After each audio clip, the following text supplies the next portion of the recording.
వెళ్ళలేదు. నెక్స్ట్ వారం అట్లా ఒక 3 వీక్స్ వాళ్ళు చెప్పడం జరిగింది. అసలు ఏంది దీని గురించి ఏంటి తెలుసుకుందామని చివరిసారిగా వెళ్ళాను.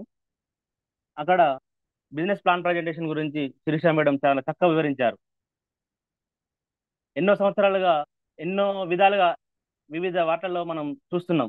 కానీ అక్కడ నాకు నచ్చింది ఏంటంటే ఆరోగ్యం. ఆ తర్వాత ఎవరికైనా సాయం చేయొచ్చు రూపాయి లేకుండా. ఇంకా చూసినట్లయితే 3 జనరేషన్ ప్లాన్, ఇది ప్రభుత్వ ఉద్యోగుల్లో కూడా సాధ్యం కానిది. వెంటనే ఆ విషయాలు నాకు కనెక్ట్ అయ్యి నేను ఐడి తీసుకోవడం జరిగింది. ఇదండి నా testimonial. Good morning leaders. ఒక చిన్న కథతో స్టార్ట్ చేద్దామండి. గెలుపులో లేని లాభాలు ఓడిపోవడంలో ఉన్నాయి. నేర్చుకునే వారి కోసం నేర్చుకునేంత. ఓడిపోయిన తర్వాత ఓడిపోయానని నిర్ణయించుకోవడం తప్పు. ఓడిపోని వారు ఎవరు లేరు ఈ ప్రపంచంలో. ఓడిపోతాడు. ఓడిపోయిన వారే చరిత్ర సృష్టిస్తారు. 26 సంవత్సరాల ఒక యువకుడు దశరథ్ మాంజీ భారతదేశంలోని బీహార్ రాష్ట్రంలో 1934 సంవత్సరంలో జన్మించాడు. ఎలాంటి ఊర్లో పుట్టాడో తెలుసా? చాలా మారుమూల కుగ్రామం. త్రాగడానికి నీళ్లు కూడా లేవు. నీళ్లు కావాలంటే వేరే ఊరికి వెళ్ళి తెచ్చుకోవాల్సి వచ్చేది. ఎవరైనా హాస్పిటల్ వెళ్ళాలంటే ఊరు దాటి వెళ్ళాలి. ఊరు దాటాలంటే అడ్డంగా ఉన్న ఎత్తైన కొండను దాటాలి. కొండ ఎక్కి దిగి వెళ్ళాలి. లేదంటే కొండ చుట్టూ తిరిగి వెళ్ళాలంటే 70 కిలోమీటర్లు ఉంటుంది. తను రోజువారీలాగే కూలి పని కోసం వేరే ఊరికి వెళ్ళి పని చేసుకుంటుండగా తన భార్య భర్తకు భోజనం తీసుకుని వెళ్ళిద్దాం అనుకునే లోపు తను గర్భిణి. ఆ కొండ దిగి వెళ్లే లోపు కాలు జారి కింద పడిపోయింది. ఊరిలో వైద్యం చేద్దామంటే ఊరిలో హాస్పిటల్స్ లేవు. ఆ విషయం తనకు తెలుసుకొని ఆ పని దగ్గర నుండి హుటాహుటిన వచ్చి తన భార్యకు మెరుగైన వైద్యం అందించడం కోసం పట్టణానికి తీసుకెళ్దామనే లోపు ఆ కొండ దిగి లోపు చనిపోయింది. ఎంతో గాఢంగా ప్రేమించిన భార్య చనిపోయింది. విషాదంలో మునిగిపోయాడు. 1 రోజు, 2 రోజులు, 3 రోజులు అదే బాధతో ఏడుస్తున్నాడు. 3 రోజుల తర్వాత ఆలోచన తట్టింది. తన చూపు కొండ మీద పడింది. ఈ కొండ వల్లే తన భార్య చనిపోయిందని, కొండను చీల్చాలని నిర్ణయించుకున్నాడు. కొండను తవ్వడం ప్రారంభించాడు. 26 సంవత్సరాల వయసులో ఉన్నప్పుడు అనుకున్నాడు. బంధువులు వచ్చారు, స్నేహితులు వచ్చారు, చుట్టుపక్కల ఊరు వాళ్ళు వచ్చారు. ఏంటి నీకు పిచ్చి పట్టిందా, ఏం చేస్తున్నావు? ఎవ్వరి మాట లెక్క చేయలేదు. వర్షాన్ని లెక్క చేయలేదు, ఎండను లెక్క చేయలేదు, చలిని. ఒకే లక్ష్యం. 48 సంవత్సరాలు వచ్చేసరికి 36 అడుగుల పొడవు, 30 అడుగుల వెడల్పున్న కొండను చీల్చేశాడు. ఒక రోజు ప్రయాణం పట్టిన ఆ దారి ఒక అరగంటలో ఈ రోజు ప్రయాణం చేస్తున్నారు. అతని శ్రమను గుర్తించిన బీహార్ ప్రభుత్వం దశరథ్ మాంజీ రోడ్ అని, దశరథ్ మాంజీ హాస్పిటల్, దశరథ్ మాంజీ స్కూల్, చివరికి ఎవరైతే గొప్ప గొప్ప సేవలు చేస్తారో సామాజికంగా వారి కోసం ఇచ్చే అవార్డు కూడా దశరథ్ మాంజీ అవార్డు ఆయన పేరు మీద ఇవ్వడం జరుగుతుంది. బిజినెస్ లో ఓడిపోతే జీవితంలో ఓడిపోయినట్టు కాదు లీడర్స్. జీవితంలో ఉన్న రిలేషన్స్ లో ఓడిపోతే ఓడిపోయినట్టు కాదు. ఏది పర్మనెంట్ ఫెయిల్యూర్ కాదు. ఎవరు కూడా మిమ్మల్ని నిలబెట్టరు. ఓడిపోయినప్పుడే సూటిపోటి మాటలు అనేవారు తప్ప ఎవరు ముందుకు రారు. బాధ్యత తీసుకోవాలి. చరిత్ర సృష్టించేవాడు, చరిత్రను చదివేవాడు ఎప్పుడు ఒకటి కాదు. మరి మనం ఎక్కడున్నాం? మన లక్ష్యం ఏంటి? నిజానికి మన ఎండి గౌతమ్ బాలిసారు 20 సంవత్సరాల చరిత్ర ఉన్నటువంటి మన కంపెనీ మనకు ఒక ప్రయాణాన్ని సులువుగా ఎన్నో మార్గాలతో చేస్తుంటే, మన పిల్లల కోసం, మన కుటుంబం కోసం మనం తీసుకునే నిర్ణయాలు మొదట్లో కష్టం అనిపించిన తర్వాత సంతృప్తినిస్తాయి. అందుకే లీడర్స్ 2 నుండి 5 సంవత్సరాలు కష్టపడి మన లక్ష్యాలను చేరుకోవాలని ప్రతి ఒక్క లీడర్ని వేడుకుంటున్నాను.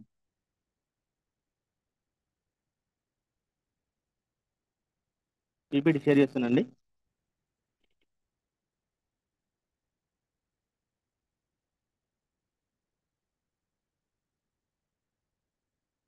ఈరోజు సెషన్ తీసుకున్నట్లయితే జీవన శైలి వ్యాధులు. వెల్కమ్ టు ద సెషన్ అండి లీడర్స్.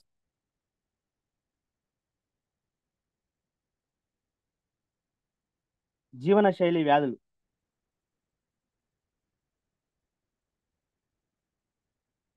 పౌష్టికాహార లోపం, అనారోగ్యమైన జీవన శైలి, పెరుగుతున్న కాలుష్యం, ఒత్తిడితో కూడుకున్న నేటి జీవన విధానం, అధిక పనిభారం, నిద్రలేమి.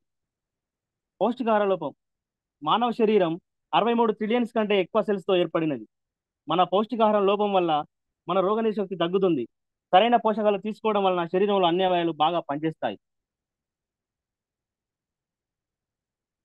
అనారోగ్యమైన జీవన శైలి చూసుకున్నట్లయితే ఫాస్ట్ ఫుడ్ మోజులో పడి విపరీతమైనటువంటి ఫాస్ట్ ఫుడ్ సెంటర్లు ఎక్కడ పడితే అక్కడ, చివరికి పల్లెటూర్లను కూడా ఆశ్రయించినాయి.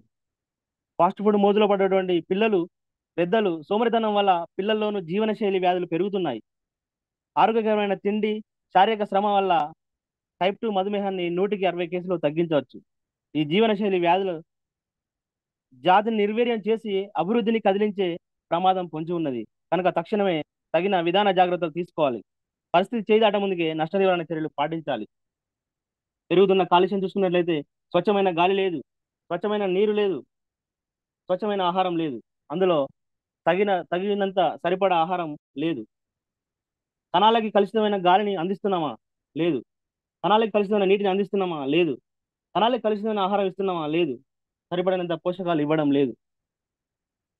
ఒకసారి ఈ చాట్లో చూసినట్లయితే మనం తీసుకునేటువంటి ఆహార పదార్థాలు చూసినట్లయితే పౌష్టికాహారంలో ఎక్కువ మోతాదులో ఉన్నటువంటి వాటిని మనం కొవ్వు అంటే రిఫైండ్ ఆయిల్, నెయ్యి, డాళ్ళ నుంచి వచ్చే వాటిని, ఇంకా చూసినట్లయితే తక్కువ మోతాదులో ఉన్న వాటిని తక్కువ తీసుకుంటున్నాం, ఎక్కువ మోతాదులో ఉన్న వాటిని ఇంకా ఎక్కువ తీసుకుంటున్నాం. దీనివల్ల మన ఆరోగ్యం పాడు చేసుకుంటున్నాం.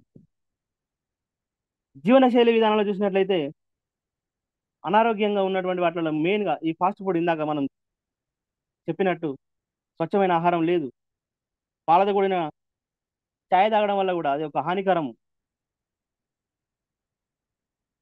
పెరుగుతున్న కాలుష్యంలో ఇందాక మనం చూసినట్లు మనం తినేటువంటి ఆహారం ఫర్టిలైజర్స్తో, క్రిమి సంహారకాలతో, పురుగులు ఎక్కువ ఉన్నాయంటే రకరకాల మందులను వాటి మీద స్ప్రే చేస్తున్నాం. పండినటువంటి పండ్లను పరిపక్వత రావడం కోసం కార్బైడ్ ఉపయోగిస్తున్నాం. ఇంకా చూసినట్లయితే హైబ్రిడ్ విత్తనాలు, పాల కోసం ఆక్సిటోసిన్ ఇంజెక్షన్లు, చివరికి మనుషులకు కూడా వేస్తున్నారు వాటిని. చికిత్స మరి వీటికి ఏమన్నా ఉందా? వీటి వల్ల రకరకాల వ్యాధులు చూసినట్లయితే క్యాన్సరు, మధుమేహం, ఊబకాయం, గుండెపోటు, అధిక రక్తపోటు, అస్తమా, ఎముకల వ్యాధులు. ఒక్కసారి వ్యాధి నిర్ధారణ అయిన తర్వాత మనం ఏదైనా చేయడానికి సిద్ధపడతాం, ఎంత డబ్బైనా ఖర్చు పెట్టడానికి సిద్ధపడతాం. ఈ రోజుల్లో చూసుకున్నట్లయితే ఒక హాస్పిటల్కి ఏది వెళ్తే 5,000 నుండి 10,000 వరకు ఖర్చు అవుతుంది. నివారణ మార్గాలు ఏమైనా ఉన్నాయా? పరిష్కారం ఏమైనా ఉందా అని చూసినట్లయితే ఫస్ట్ వ్యాయామం, మొదట చూసినట్లయితే వ్యాయామం, తర్వాత పాజిటివ్ అటిట్యూడ్, తర్వాత తగినంత విశ్రాంతి, బ్యాలెన్స్ డైట్ అంటే పౌష్టికాహారం.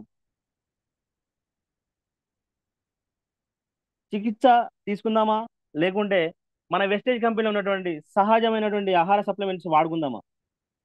Choice is yours. ఏది ఎంచుకుంటారో అది మీ చేతిలోనే ఉంది. భారతదేశంలో మధుమేహ రోగుల సంఖ్య అంతకంతకు పెరుగుతుందని, అధిక రక్తపోటు, సహజీవనశైలి వ్యాధి బారిన పడే వారి సంఖ్య అధికమవుతుందని తాజా దేశవ్యాప్త సర్వేలు వెల్లడించిన అంశాలు చాలా ఉన్నాయి. ఇటు ప్రజలను, అటు ప్రభుత్వాలను అప్రమత్తం చేస్తున్నాయి. దేశంలో పెరుగుతున్న మధుమేహం, స్థూలకాయం, అధిక రక్తపోటు వంటి జీవనశైలి వ్యాధులపై తక్షణ కార్యాచరణ అవసరాన్ని గుర్తు చేస్తున్నాయి. 2008 నుంచి చూసుకున్నట్లయితే ఇప్పటి వరకు ఈ మధ్య కాలంలో దేశంలోని గ్రామీణ పట్టణ ప్రాంతాల్లో 20 ఏళ్ళు పైబడిన వాళ్లకు దాదాపు 1.5 లక్షల మందిని సర్వే చేశారు. కేంద్ర ఆరోగ్య శాఖ, కుటుంబ సంక్షేమ శాఖ నిధులతో భారత వైద్య పరిశోధన మండలితో కలిసి మద్రాస్ డయాబెటీస్ రీసెర్చ్ ఫౌండేషన్ ఈ అధ్యయనం నిర్వహించింది. ఈ సర్వేలో వెల్లడైన అంశాలు ఆందోళన రేపుతున్నాయి. 2017లో చూసినట్లయితే మన భారతీయుల్లో 7.5% మందికి మధుమేహం ఉండేది. ఇప్పుడు చూసినట్లయితే ఆ సంఖ్య 12 వరకు, అంటే దాదాపు 10 కోట్లు దాటిపోయింది.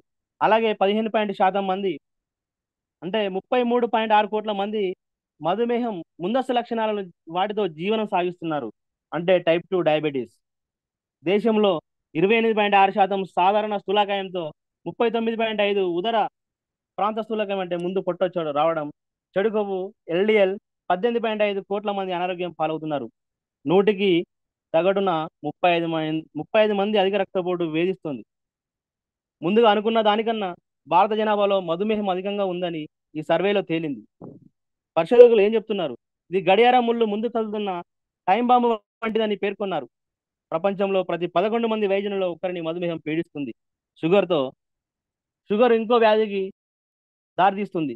షుగర్ వల్ల గుండెపోటు కూడా వస్తుంది. దానివల్ల అంధత్వం, కళ్ళు కనబడవు, కిడ్నీల వైఫల్యం ఈ ముప్పు ఉందని ప్రపంచ ఆరోగ్య సంస్థ వెల్లడిస్తున్నది. ఈ నేపథ్యంలో మనం ఏం చేయాలి? కాయ కష్టం, క్రమబద్ధమైన జీవన శైలి ఉండే గ్రామీణ ప్రాంతాల్లో వాటితో పోలిస్తే ఆధునిక జీవన శైలి నిండిన పట్టణాల్లోనే మధుమేహం ఎక్కువ ఉందని ఈ అధ్యయనం వెల్లడించింది. మధుమేహం, అధిక రక్తపోటు, స్థూలకాయం వగైరా వంటి వంశ పారపర్యం ఆహారపు అలవాట్లు జీవనశైలి ద్వారా వస్తాయనేది నిపుణుల మాట. జన్యుపరంగా కుటుంబంలో ఉంటే ఏమో కానీ ఇతరులు మాత్రం తినే తిండి, బ్రతికే తీరులో జాగ్రత్తల ద్వారా ఈ అనారోగ్యాలు రాకుండా జాగ్రత్త పడవచ్చు. ఒకవేళ వచ్చిన జీవనశైలి మార్పులతో అదుపులో పెట్టుకోవచ్చు. ఈ విషయాన్ని వైద్యులు మనకు హాస్పిటల్కి వెళ్తున్నప్పుడు పదే పదే ఉన్నప్పటికీ మనం ఆ విషయాన్ని పెద్దగా పట్టించుకోం. ఆహారపు అలవాట్లలో మార్పు తీసుకొచ్చింది. అందుకే ఇకనైనా అనారోగ్యం తెచ్చే ఆహారపు అలవాట్లు, జీవన శైలి అనేకం మార్చుకోవాలి. మరోపక్క అందుకు తగ్గట్లు ప్రజల్లో చైతన్యం పెంపొందే విధంగా మనం ప్రతి ఒక్కరం బాధ్యత తీసుకోవాలి. వాటి ఏమున్నాయని చూసినట్లయితే మనం ఇక్కడ మన సప్లిమెంట్స్ లో ఒక రెండు రకాలు ఈరోజు చెప్పబోతున్నాను. Proteins, spirulina.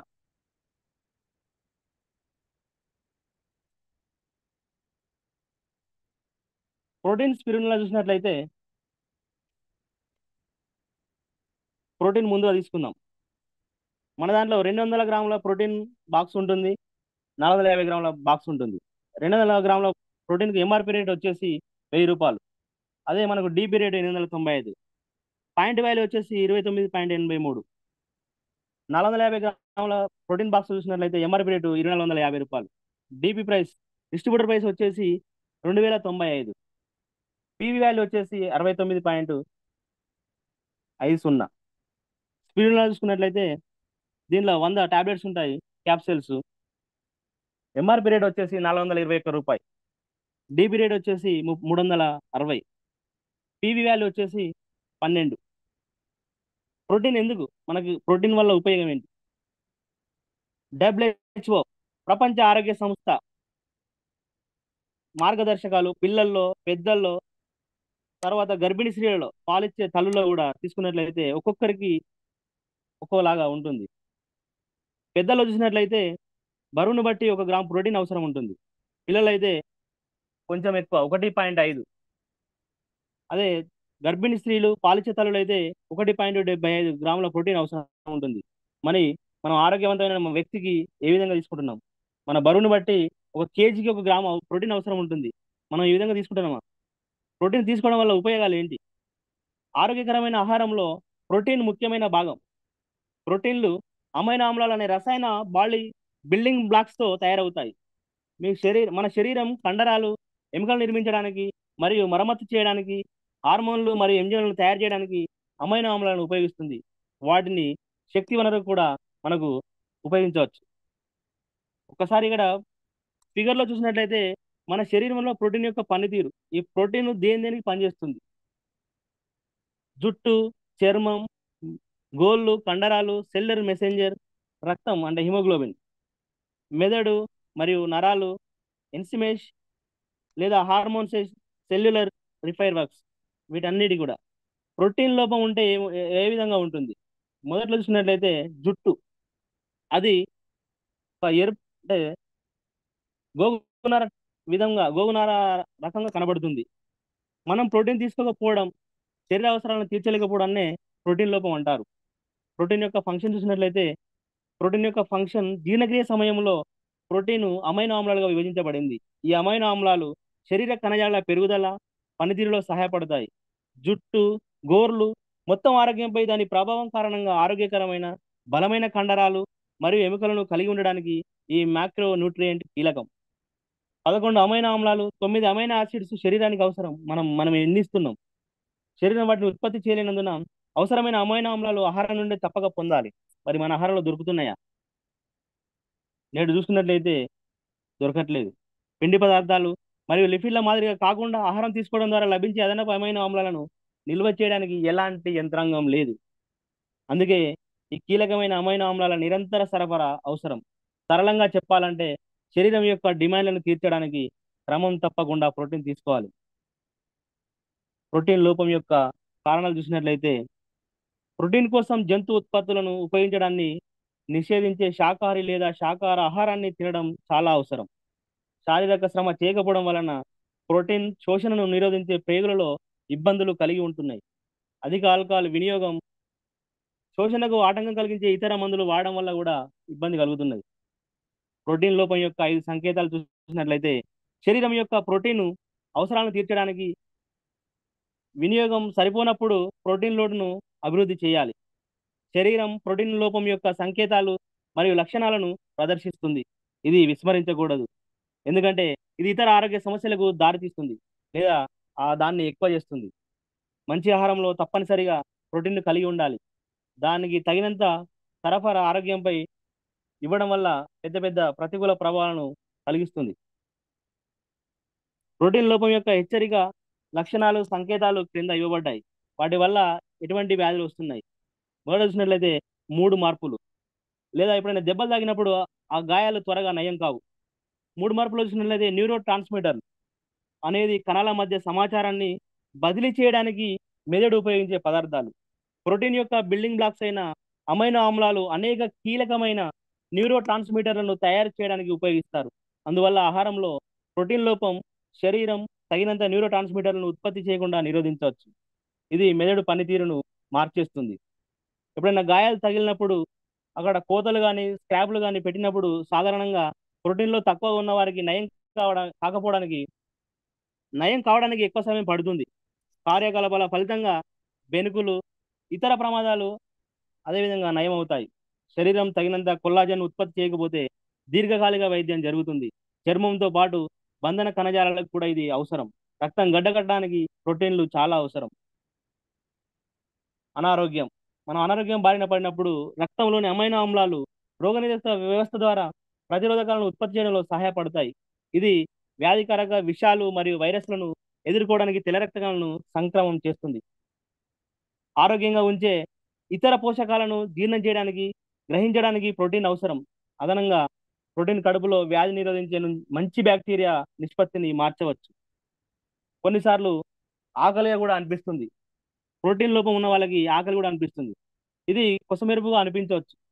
కార్బోహైడ్రేట్లు మరియు కొవ్వులతో పాటు ఇది 3 క్యాలరీల మూలాలలో ఒకటి. రెగ్యులర్గా భోజనం చేసినప్పటికీ ఎల్లప్పుడూ ఆహారం కోసం ఆరాటపడుతుంటే అదనపు ప్రోటీన్ అవసరం కావచ్చు. ప్రోటీన్లు ఎక్కువగా ఉండే ఆహారాన్ని తీసుకోవడం వల్ల రోజంతా ఎక్కువసేపు సంతృప్తిగా ఉన్నట్లు అనిపిస్తుంది. మొదట్లో మనం చూసినట్టు చర్మం, జుట్టు, గోరు సమస్యలు. గోర్లు, చర్మం, జుట్టు వంటి శరీర భాగాలకు కెరాటిన్, కొల్లాజెన్, ఎలాస్టిన్ ప్రోటీన్లతో రూపొందించబడ్డాయి. శరీరం వాటిని ఉత్పత్తి చేయలేనప్పుడు పొడి పొరలుగా ఉండే చర్మం, వేలుగోళ్లపై లోతైన చీలికలు, పెలుసుగా లేదా పలచబడిన జుట్టును అనుభవించవచ్చు. వాస్తవానికి ఆహారం పరిగణలోకి తీసుకోవాల్సిన ఏకైక అంశం కాదు, కానీ ఇదొకటి. ప్రోటీన్ లోపం వల్ల వచ్చే వ్యాధులను చూసినట్లయితే పొత్తి కడుపు ఉబ్బరం, కాలేయ సమస్య, సులభంగా చిరిగిపోయే చర్మం, నెమ్మదిగా పెరుగుదల పోరస్, పెలుసుగా మరియు సన్నని ఎముకలు. ఒక్కొక్క అవయవాన్ని ఇక్కడ చూసినట్లయితే ఒక అవయవానికి ఇంత విలువ, ఇంత కాస్ట్ అని మనం వేయలేం. ప్రతి అవయవం ఎన్నో కోట్ల రూపాయల కంటే విలువైనది. మనం ఈ అవయవాలకు మనం అవసరమైన పోషకాలు ఇస్తున్నామా? వెనుక చూసినట్లయితే ప్రోటీన్, విటమిన్ బి అవసరం. మెదడు చూసినట్లయితే vitamin B6, B12, B9, omega-3 ఇది అవసరం. కళ్ళకు చూసినట్లయితే విటమిన్ ఏ. అదే దంతాలకు చూసినట్లయితే కాల్షియం, ఫాస్ఫరస్, విటమిన్ డి.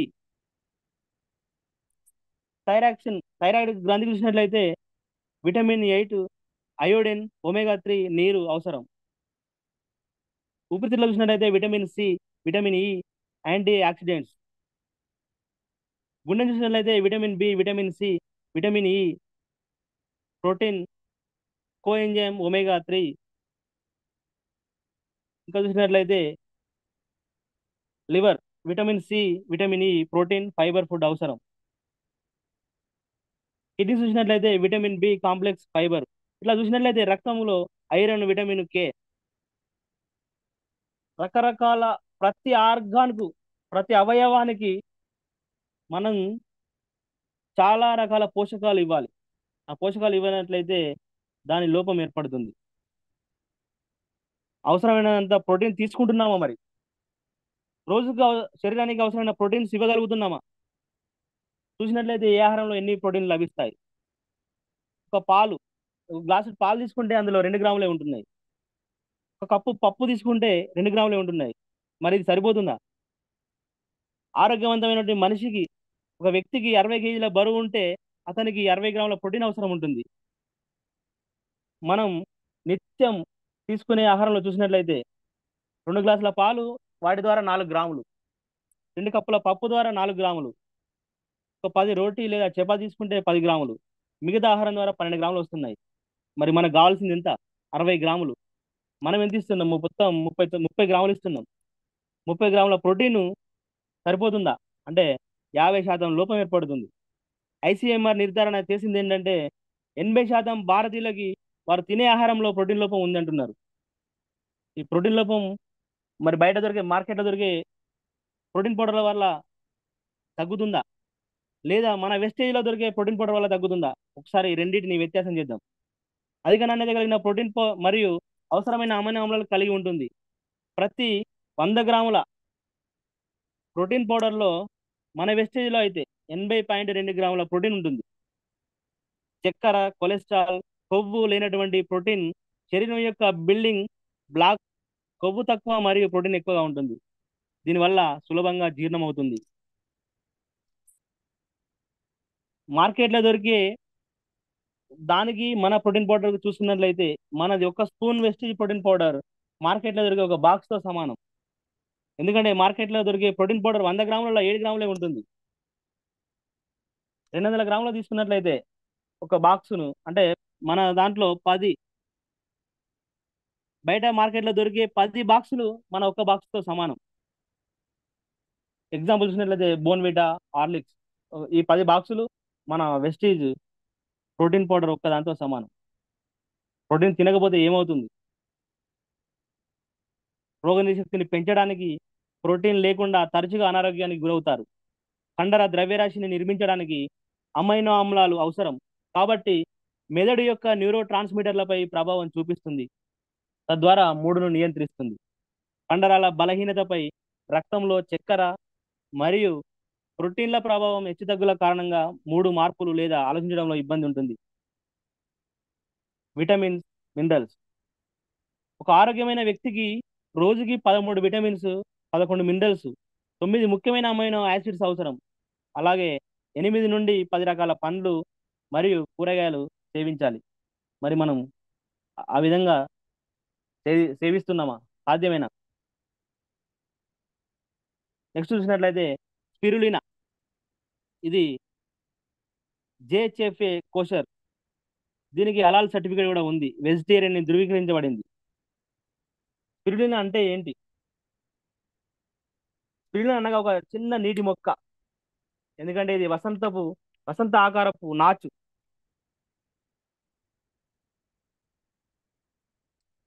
దీనికి స్పిరులినా అనే పేరు కలదు.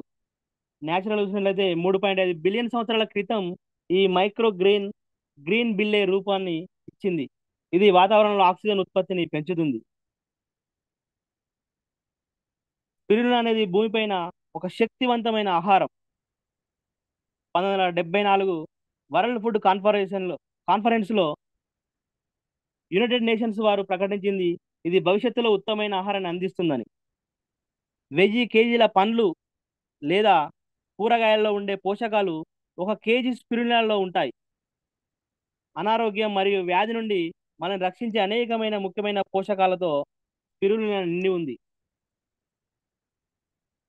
క్యారెట్ల కంటే స్పిరులినాలో 25 రెట్లు ఎక్కువ బీటా కెరోటిన్ ఉంటుంది. పూర్తి ప్రోటీన్ స్పిరులినా 55 నుండి 70% ప్రోటీన్ మరియు 18 ఎసెన్షియల్ అమైనో యాసిడ్లతో కూడి ఉంటుంది. ఇది చెడు కొలెస్ట్రాల్ తగ్గించడంలో సహాయపడుతుంది. అరుదైన ముఖ్యమైన కొవ్వు ఆమ్లాలలో ఒకటైన గామా లినోలెనిక్ ఆమ్లం స్పిరులినాలో ఉంటుంది. ఇందులో అవసరమైన విటమిన్లు విటమిన్ బి, విటమిన్ సి మరియు విటమిన్ ఇ ఉన్నాయి. స్పిరులినాలో పొటాషియం, కాల్షియం, క్రోమియం, రాగి, ఐరన్ మరియు మెగ్నీషియం పుష్కలంగా ఉన్నాయి. బచ్చల కూరలో చూసినట్లయితే బచ్చల కూరలో కంటే స్పిరులినాలో ఐరన్ 5 నుండి 8 రెట్లు ఎక్కువ ఉంటుంది. స్పిరులినా ఎందుకు తీసుకోవాలి అనే దానికి ఒక 5 రకాల కారణాలు మనం ఇక్కడ చూడొచ్చు. మెరుగైన యాంటీ ఆక్సిడెంట్ ప్రొటెక్షన్లను, తద్వారా క్యాన్సర్ ప్రమాదాన్ని నివారిస్తుంది. చెడు కొలెస్ట్రాల్ తగ్గిస్తుంది. శరీరాన్ని బలపరుస్తుంది. శరీరం యొక్క జీర్ణశక్తిని మెరుగుపరుస్తుంది. శరీరాన్ని లోపల నుండి శుభ్రంగా ఉంచుతుంది. స్పిరులినా ఎవరెవరు తీసుకోవాలి? పిల్లల్లో చూసినట్లయితే టీనేజ్ వాళ్ళు 13 to 19, దీన్ని కౌమార దశ అంటాం. వాళ్ళు ఎదిగే వయసులో ఉంటారు కనుక వాళ్ళకి అవసరం. గర్భిణీ స్త్రీలో చూసినట్లయితే వాళ్ళతో పాటు లోపల ఉన్నటువంటి పాప కానీ బాబు కానీ అవసరం. వృద్ధులకి వృద్ధులకి అవసరం. క్రీడాకారులకు అవసరం. ప్రత్యేకంగా శాకాహారులకి. ప్రజలు నిత్య జీవితంలో బిజీగా ఉండేవారు, కోలుకున్న రోగులకు అవసరం. ఈ విధంగా చూసినట్లయితే స్పిరులినా ప్రాముఖ్యతను మనం తెలుసుకోవచ్చు. Sir, thank you sir.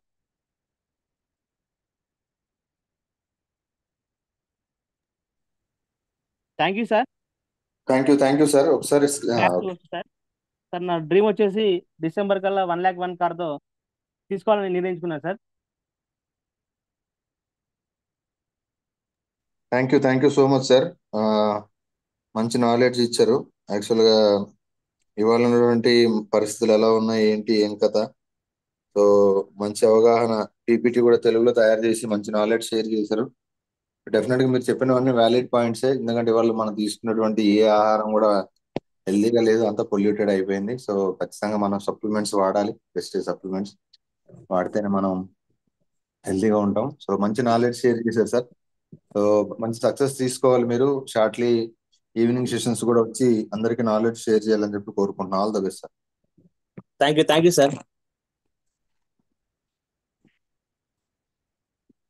So thank you so much leaders అందరికి థ్యాంక్ యూ అండి.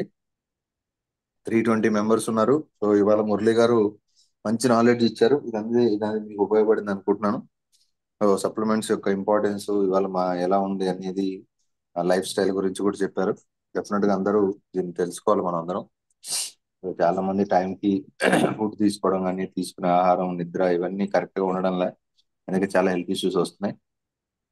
సో కాబట్టి కేర్ తీసుకోవాలి. Health is more important. చాలా చాలా విలువైంది. సో ఆ విషయంలో ఆయన చెప్పిన ప్రతి పాయింట్ వ్యాలిడే. సో మనం కూడా తెలుసుకుని ముందుకెళ్ళాలి. ఎక్కువ మందికి సప్లిమెంట్ షేర్ చేయడం, మనం వాడడం, సొసైటీని కూడా హెల్దీగా ఉంచడానికి మనకు దొరికిన బ్రహ్మాస్త్రం వెస్టేజ్ అండి. సో అందరూ దీన్ని ప్రాపర్ గా యూటిలైజ్ చేసుకోవాలని కోరుకుంటున్నా.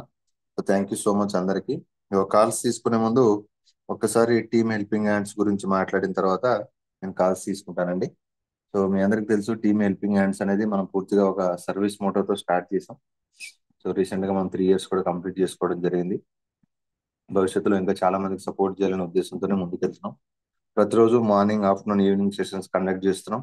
ఇంకా ఎక్కువ మందికి రీచ్ అవ్వాలని చెప్పి సోషల్ మీడియాలో రావడం జరిగిందండి. ఫేస్బుక్ లో Ranjith Kumar DU3 THS team helping hands అని ఉంటుంది. సో కొత్త వాళ్ళు సబ్స్క్రైబ్ చేసుకోవచ్చు. అండ్ వెరీ ఇంపార్టెంట్, మనకు ఉన్నటువంటి YouTube channel team helping hands వెస్టేజ్ అని ఉంటుంది. కొత్త వాళ్ళు సబ్స్క్రైబ్ చేసుకోండి. ఆల్రెడీ సబ్స్క్రైబ్ చేసుకున్న వాళ్ళు మీ టీంతో సబ్స్క్రిప్షన్ చేయించండి. అన్లిమిటెడ్ నాలెడ్జ్ మనకు దొరుకుతుంది. ఎందుకంటే మన ఛానల్లో మోర్ దాన్ 900+ వీడియోస్ రెడీగా అవైలబుల్ ఉన్నాయి. డిఫరెంట్ నాలెడ్జ్ అంటే ఒక అంబాసిడర్ దగ్గర నుంచి, కంపెనీ ట్రైనర్స్ దగ్గర నుంచి, నార్మల్ చిన్న మన దగ్గర ఉన్న లీడర్స్ కూడా నాలెడ్జ్ అనేది షేర్ చేయడం జరిగింది. సో యూటిలైజ్ చేసుకోండి ఛానల్ని. మీరు ఎక్కడ మీటింగ్స్ చేసినా